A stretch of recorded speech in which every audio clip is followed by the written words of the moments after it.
بسم اللہ الرحمن الرحیم۔ آج جو میں آپ لوگوں کی خدمت میں حدیث بیان کرنے جا رہا ہوں وہ حدیث ہے فتنہ زدہ قلوب۔ حضرت حذیفہ رضی اللہ تعالی عنہ فرماتے ہیں کہ میں نے حضرت صلی اللہ علیہ وسلم سے خود سنا ہے، آپ صلی اللہ علیہ وسلم فرماتے تھے کہ فتنے دلوں میں اسی طرح یکے بعد دیگرے آئیں گے جس طرح چٹائی میں یکے بعد دیگرے ایک ایک تنکا در آتا ہے۔ چنانچہ جس دل نے ان فتنوں کو قبول کر لیا اور وہ اس میں پوری طرح رچ بس گئے، اس پر ہر فتنے کے عوض ایک سیاہ نقطہ لگتا جائے گا، اور جس قلب نے ان کو قبول نہ کیا اس پر ہر فتنہ کو رد کرنے کے عوض ایک سفید نقطہ لگتا جائے گا، یہاں تک کہ دلوں کی دو قسمیں ہو جائیں گی، ایک سنگ مرمر جیسا سفید کہ اسے رہتی دنیا تک کوئی فتنہ نقصان نہیں دے گا، دوسرا خاکستری رنگ کا سیاہ الٹے کوڑے کی طرح کہ خیر کی کوئی بات اس میں نہیں ٹکے گی، یہ بجز ان خواہشات کے جو اس میں رچ بس گئی ہیں۔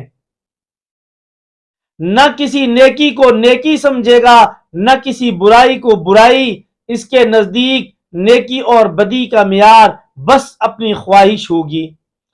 یہ صحیح مسلم کی حدیث ہے۔ جیسا کہ ہم لوگ جانتے ہیں کہ آج کل جو یہ فتنوں کا دور ہے اور فتنے اتنے زیادہ بڑھ چکے ہیں اور ہمارے جو دل ہیں وہ فتنوں کے اندر رچ بس گئے ہیں، مطلب فتنے ہی فتنے ہیں، ہر طرف فتنے ہیں۔ اور فتنوں کا عالم کیا ہے؟ فتنوں کا عالم یہی ہے کہ ہمارے دل جو ہے وہ زنگ آلود ہو چکے ہیں، فتنہ زدہ قلوب ہو چکے ہیں کہ ہم برائی کو برائی ہی نہیں سمجھتے، ہم برائی کو برائی ہی نہیں سمجھ رہے اور اچھائی کو اچھائی نہیں سمجھ رہے۔ ہمارے نزدیک حدیث کے مطابق جو صحیح مسلم کی یہ حدیث ہے، اب اگر میں ایک ایک بات کی اگر وضاحت دینا شروع کروں تو گھنٹوں کی وضاحت ختم نہیں ہوگی، یہ بات آپ لوگ بھی تسلیم کرتے ہیں۔ ایک چھوٹی سی مثال دیتا ہوں۔ ایک ساتھی آئے، چند ساتھی آئے، تو ان کی خدمت میں نے چند باتیں پیش کی، کچھ عرض کیا، تو اس میں کچھ دیندار ساتھی تھے اور کچھ لوگ جو ہے وہ دنیا دار تھے۔ تو جب ان لوگوں کی خدمت میں نے باتیں عرض کی تو وہ لوگ سنتے رہے بیٹھ کر۔ چند میں نے آج کے فتنوں کے دور پر جو ہے وہ جو میں نے باتیں کی تھی، اب تقریباً یہ جو حضرت حذیفہ بن یمان رضی اللہ تعالی عنہ ہیں، یہ میرے خیال سے وہی صحابی ہیں، حضرت حذیفہ بن یمان، یہاں پر ان کا پورا نام نہیں لکھا ہوا لیکن جو ہے اس حدیث میں،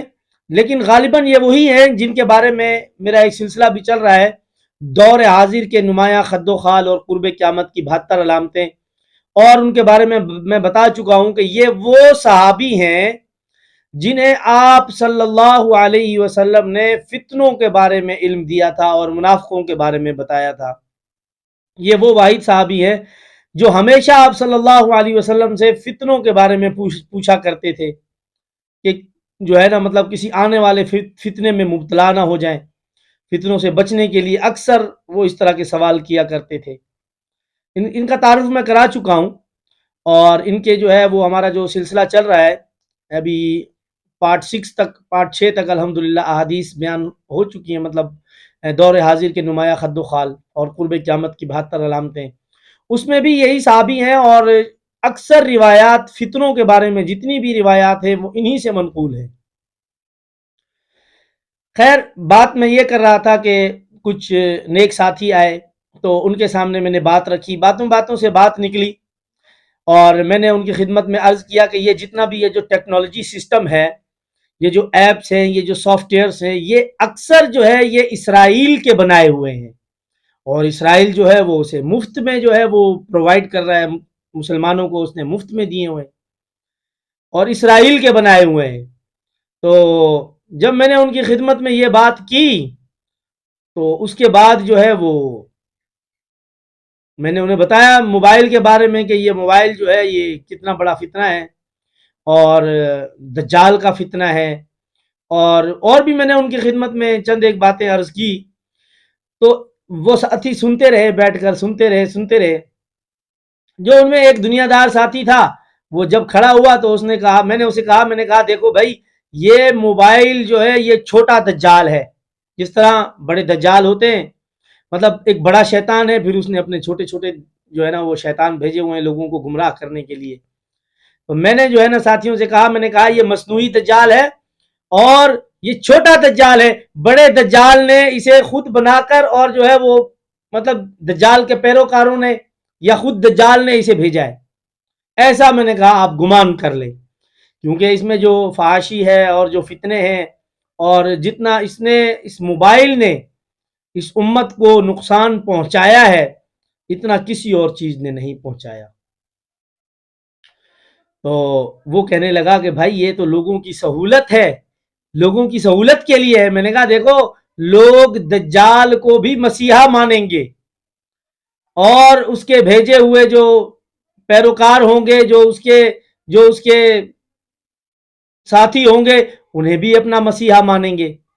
تو میں نے اسے تھوڑی سی وضاحت دی، اللہ پاک ہمیں سمجھ کی توفیق عطا فرمائے۔